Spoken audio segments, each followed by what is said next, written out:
Пайғамбарымыз саллаллаху жеткізуші. Осы жерді жақсы түсінейік. Алланың сөзін жеткізеді. Пайғамбарымыздың міндеті жаңағы адамдардың, иман келтіретін адамдардың санымен байланысты емес, оның жауапкершілігі жеткізумен байланысты. Кез келген пайғамбар қиямет күні Алла тағаланың құзырында есепке тартылған кезде, мысалы Нух пайғамбарды мысалға келтірілгенде бір хадисте «Хәл баллағта я Нух, Нух жеткіздің бе?» деп сұрайды дейді Алла тағала. Алла тағала біледі ғой бәрін. Бірақ сот «Баллағту я Рабби, жеткіздім Раббым. Нух, қанша адамды иманға келтірдің?» деген сұрақ қойылмайды. Жеткізуде тұр мәселе. Жеткізуде тұр да. Біздің де пайғамбарымыз саллаллаху алейхи вассаламның жаңағы осындай үмбеті болғаннан кейін өзіңнің сыныптастарың бар ма, көршілерің бар ма, жолдастарың бар ма, жалпы жеткізу құндылықты. Бұл міндетіміз. Егер оны жеткізе алмасақ, бізде батылдық жоқ, бітті. Ескертіліп жатыр ғой.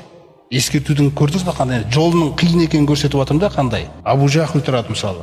Абу Жахлге барып, Абу Жахл, сен Алладан басқа тәңір жоқ, сөйлеп жатыр, жеткізеді. Сонда қараңыз, енді жеткізгеннен кейін ол адам иманды таңдай ма, имансыздықты таңдай ма, жауапкершілікті ол көтереді. Пайғамбарымыз бұл нәрсе үшін жауап бермейді. Сол секілді кез келген мұсылман біреудің иманға келу, иманға жаңа келмеуіне жауап бермейді. Бірақ біз өзімдегі бар бір құндылықты жеткізе алдым ба, жеткізген жоқпын ба? Көрдіңіз ғой. Сол нәрсенің сөйленуі. Мысалы, жаңағыдай мынандай сыныптасыңыз болса, кездесіп, қалғалай, отбасыңа үйленіпсің ғой, осындай деген әңгімелер болып жатады. Күллісі осы нәрсе. Күллісі болсын. Ол құр сезімнің әйтеуір өмірдегі жағдаят қой, үйреніп қалған өзіміз. Сіз айтыңыз, дүниедегі келудегі түпкі мақсатың не? Өмірің дұрыс кетіп бара жатыр деп ойлайсың ба, бауырым? Көрдіңіз ғой, шындық деген нәрсе, ішінде өмір сүріп жатқан шындық. Егер де бұны біз оған айтпасақ, ол маған бәрібір деген сөз, анау адам.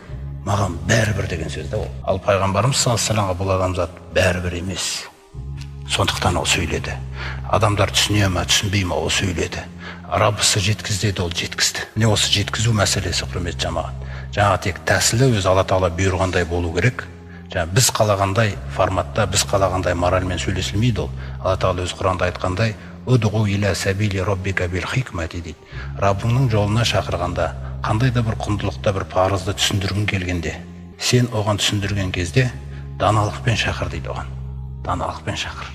«Удғу иля сабили роббика бил хикмати» дейді. Даналықпен шақыр дейді да оған. «Вал мауғизатил хасана», сосын жақсы уағызбен шақыр дейді. Ішінде тозақ туралы бір 10% айтылса, 90% жәннат туралы айтасың. Саған көрінгендей сөйлеуге болмайды. Сен сөйлегің келгендей сөйлеуге болмайды бұл дінде. Алла тағала бұйырғандай даналықпен. Егер де біз бұл қағиданы ұстанбасақ, біз Алланың бұл қағидасына да бұлай қоя салған адам боламыз біз.